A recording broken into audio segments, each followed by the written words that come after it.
មកថ្ងៃនេះខ្ញុំនឹងលើកយកពស់3ប្រភេទដែលតែងតែបង្កគ្រោះថ្នាក់បំផុតនៅក្នុងប្រទេសកម្ពុជាយើង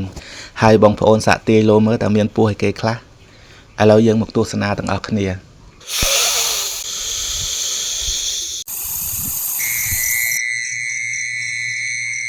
ទី1គឺជាពស់ហនុមានគឺជាពស់មួយប្រភេទដែលតែងតែបង្កគ្រោះថ្នាក់បំផុតនៅក្នុងប្រទេសកម្ពុជាយើងពឹសរបស់វាអាចបង្កគ្រោះថ្នាក់ឲ្យពិការឬធ្ងន់ធ្ងរអាចឈានដល់ប៉ះពាល់ដល់អាយុជីវិតពស់ហនុមានវាមានប្រវែងដងខ្លួនពី20ទៅ30សង់ទីម៉ែត្រខ្លួនវាអត់ធំទេប្រហែលជាប៉ុណ្ណឹងម្រាមដៃហើយមានពណ៌ខៀវហើយចុងកតុយវាពណ៌ក្រហមវាចូលចិត្តបន្លំខ្លួននៅតាមដើមឈើតាមស្លឹកឈើហើយវាបន្លំខ្លួននឹងដើម្បីការពារខ្លួនវាផងហើយដើម្បីចាំចាប់ចំណីដូចជាចាបបកួយកដោបអីដោយសារតែវាចូលចិត្តនៅកន្លែងខ្ពស់ហើយយើង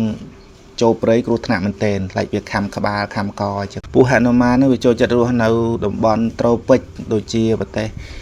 វៀតណាមថៃឡាវមីយ៉ាន់ម៉ាឥណ្ឌូនេស៊ីពិសេសនៅប្រទេសកម្ពុជាយើងថ្ងៃណាមានភ្លៀងអញ្ចឹងដឹងថាសារជួបហើយមានអ្នកខ្លះនៅច្រឡំថាពស់ហនុមាន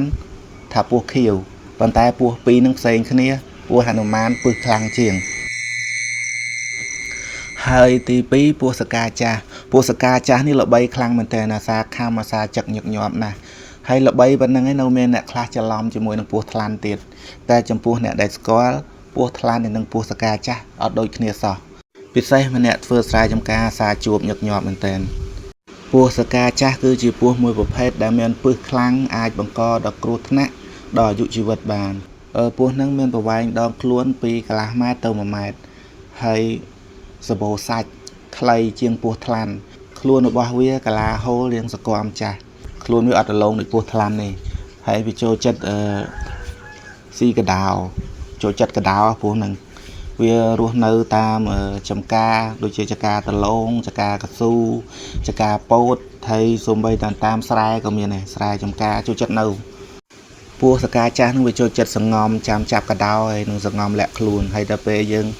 ដើរទៅស្រែចំការប្រមូលផលទៅភ្លេចមើលជន់វាខំបកគ្រោះថ្នាក់ហើយពស់សកាចាស់ហ្នឹងលើគេថាហូបឆ្ងាញ់ណាស់ដោយសារតែវាសបោសាច់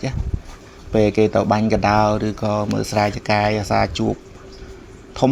ពេលខ្លះ 2-3 គីឡូអញ្ចឹងទៅគេយកមកស្ងោរហូបទៀតក៏មកមកទៅមើលសុំមើលពងតិចមើលនេះបងពងហើយទី3គឺជាពស់វែកណាគេអត់តន់ស្គាល់ពស់វែកឈប់មើលវីដេអូខ្ញុំបើអត់ស្គាល់ពស់វែកនិយាយលេងណាពស់វែកមានច្រើនប្រភេទមានវែកកបីវែកសង្ហែវែករនាមហើយពស់ដែលខ្ញុំកំពុងនិយាយនេះគឺជាពស់វែកដំបូក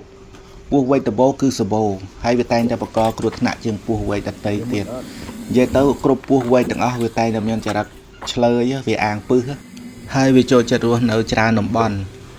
ណាក៏វារស់នៅដែរដូចតំបន់ព្រៃតំបន់ទឹក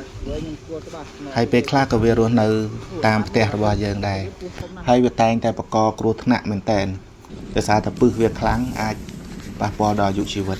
ភាគច្រើនពស់វែកដំបូកមានប្រវែងដងខ្លួនពីកន្លះម៉ែត្រទៅ1ម៉ែត្រហើយមានពណ៌រាងប្រផេះពេលខ្លះក៏មានពណ៌លឿងលេក្រហមស្រាលនិយាយទៅវាអាស្រ័យទៅលើតំបន់ដែលវារស់នៅវាអាចបដូរពណ៌តាមតំបន់ដែលវារស់នៅដើម្បីការពារខ្លួនហើយនឹងដើម្បីប្រមាញ់សត្វដទៃអញ្ចឹងហើយចំណីរបស់វាចូលចិត្តជាងគេកដោងកែបហើយពេលណាខ្លះវាក៏អាចស៊ីពោះគ្នាវាជាអាហារដែរ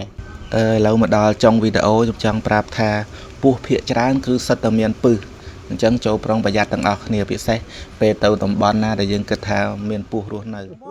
ខ្ញុំចង់បញ្ជាក់ថាពស់គ្រប់ប្រភេទឲ្យតែឆ្អិនយើងហូបបានទាំងអស់ដោយសារតែមានបងប្អូនមួយចំនួនក៏សួរថាពស់នេះពស់នោះហូបកើតអត់ឥឡូវឲ្យតែឆ្អិនហូបបានទាំងអស់